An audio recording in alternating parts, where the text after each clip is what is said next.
El meu avi va ser una molt bona persona, va ser una persona, pel que em va comentar, molt coherent en la seva vida privada i en la seva vida pública. És a dir, ell no venia fum, ell realment era el mateix en sa casa com fora. Realment la meva àvia va estar poc de temps amb un avi, perquè en realitat ells van conèixer durant la guerra. Aleshores, molt de temps junts no van estar, però és de veres que en aquest temps ell li va mostrar un carinyo i una estima molt gran, i això que, per exemple, ell estava per els drets de les dones. Això, per exemple, que les dones en aquests temps havien de fer les llavors de casa i els homes havien de fer altres coses fora de casa i tal, aleshores el meu avi no va ser així. Una d'entre les anècdotes que tenia, que ens va contar la meva àvia, va ser que una vegada va vindre ell amb el tratge, amb el costum, perquè ell no era, diguem, un home de voler mostrar com riquesa, i tampoc, jo penso, en aquest temps tampoc era el cas, però és de veres que una mica asseat sí que volia anar, i la gent anava així, i aleshores va agafar el seu costum i en lloc de donar-li a ma abuela a planxar, ella li volia planxar el costum i ell li va dir que no, que ho deixara debaix del matalàs i que així, amb el pes, durant la nit es plegaria. Aleshores, això va ser un episodi que demostrava això, la seva coherència. I un altre també, que va ser també molt marcant, va ser una vegada que realment ells van passar molt de fam durant la guerra, encara que el meu avi va ser l'alcalde, una cosa no volia dir una altra, és a dir, no era una persona que guanyava molts diners així a l'alcaldia, ell ho feia més pràcticament com a una devoció que realment per el sou que va tenir en aquest temps.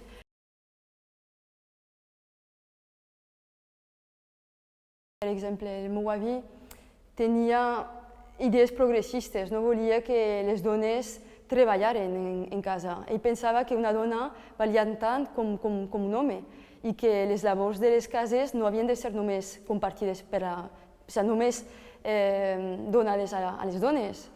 Els homes també havien de col·laborar. I aleshores, una vegada que va vindre amb un costum, perquè en aquell entonces la gent també havia d'anar una mica asseat o volien anar una mica asseat, i més també pel seu càrrec, va vindre amb un costum, la meva àvia va voler planxar-li el costum i ell no va voler, va agafar el costum, ella va insistir, però ell no volia, ell va agafar el costum i li va dir no, dona, li va agafar el costum i va dir mira, no patisques, jo agafaré el costum, ho plegaré bé, plegaré el pantaló molt bé i ho deixaré baix sota el matalàs i així durant la nit ja es quedarà més o menys planxat. I aleshores va fer això. Un altre dels episodis, anècdotes que em va contar la meva àvia sobre mon avi va ser que en un temps, quan va ser la guerra, van patir tots molta fam, fins i tot gent de lletres, gent amb estudis, com va ser el meu avi, i una vegada la meva àvia es va trobar pel carrer amb una cartera. Segons em va contar, es va trobar amb diners en una cartera. I aleshores, ella es va alegrar moltíssim, naturalment, perquè patien fam. Aleshores, li va comentar a mon avi això, que va trobar la cartera i que ja tenien per un ou, per a menjar almenys un ou.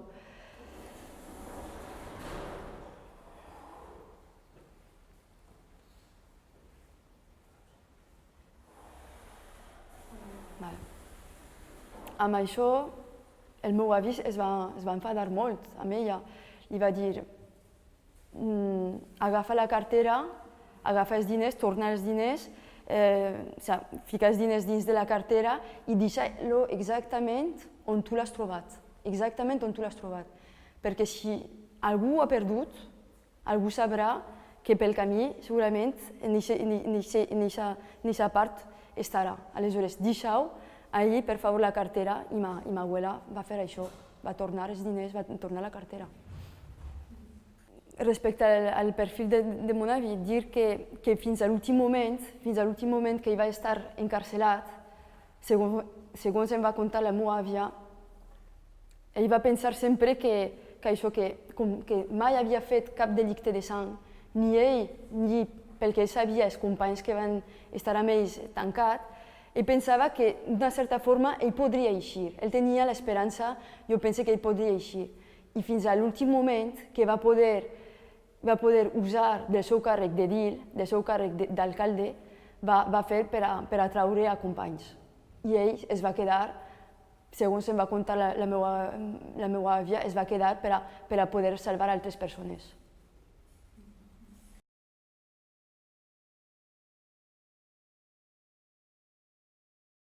Ja de per si, quan una dona es queda viuda amb xiquets, ja de per si és una situació molt dolorosa i jo admiro aquesta gent perquè, clar, es veuen unes tessitures i unes circumstàncies de la vida que no són pròpies, diguem, molt sovint de dones, no?